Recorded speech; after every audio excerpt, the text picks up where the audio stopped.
Salam əziz izləyicilər, bugün sizlərə döş qəfəsi divarında rast gəlinən şişlərdən bəhs etmək istəyirəm.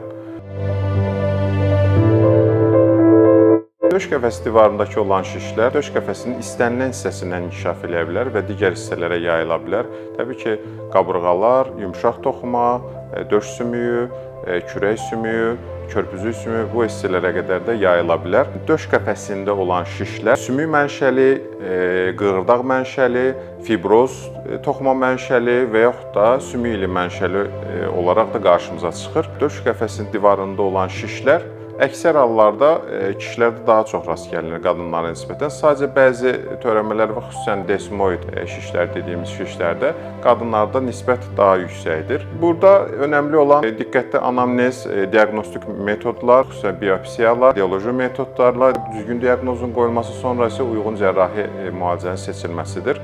Xəstələrdən əvvəlki keçirdiyi xəstəliklər, xüsusən də bədxassəli xəstəliklər varsa onlar araşdırılır.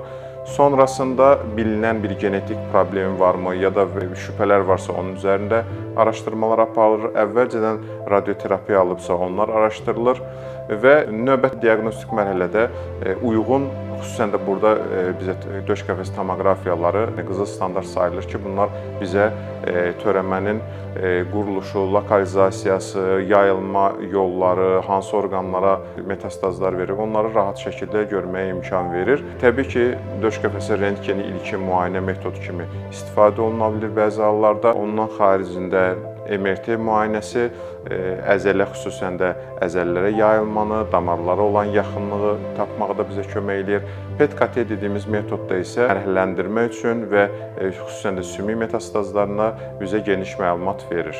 Burada biopsiya metodları olaraq iynə biopsiya metodları, insizyonal və eksizional dediyimiz biopsiya metodlarından istifadə olunur. Bunlar artıq törəmənin ölçüsünə görə, xəstəliyin xarakterinə görə xəstəyə uyğun metod seçilir. Təbii ki, bütün xəstələrə cərrahi əməliyyat icra olunmur. Bəzi xəstələrdə cərrahiyyə sadəcə biopsiya mərhələsində və yaxud da müəyyən hallarda stabilizasiya üçün istifadə oluna bilər. Bəzi hallarda tamamilə cərrahi xarici metodlar seçilir. Cərrahi metodlarla müalicə olunacaq xəstələrdə bəzən neoadjuvan müalicə dediyimiz, yəni xəstəliyin öncəsində bir kimyoterapiya və ya şüa müalicəsi şəklində müalicələr alınaraq sonra xəstənin cərrahi yolla əməliyyat planlaşdırıla bilər.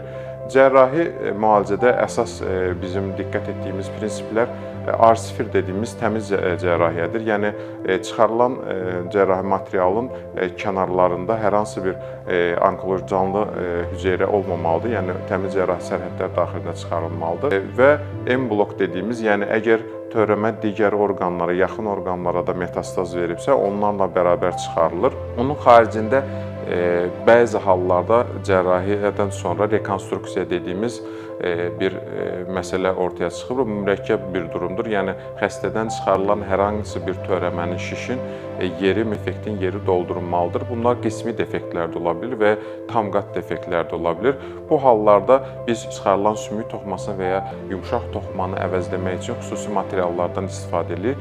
Bunlar greft adlanır və burada yumşaq toxumalar əvəzinə xüsusi əzələ toxumaları, filebrlər istifadə olunur. Sərt toxuma üçün tam materiallar, meşlər və yaxud da metakrilat dediyimiz xüsusi sərt sümük sementi dediyimiz materiallardan istifadə olunur ki, çıxarılan toxumanın yerinə bunlar istifadə olunanda respirator funksiyası, yəni tənəffüs funksiyası bərpa olunsun, döş qəfəsinin stabilliyi tam olmasa da müəyyən qədər düzəlsin, onun xaricində daxili orqanlar qorunsun və döş qəfəsinin stabiliyyinin pozulması halları, xüsusən də fleyidises dediyimiz durumun qarşısı alınmış olsun və kosmetik nəticələr daha yaxşı olsun.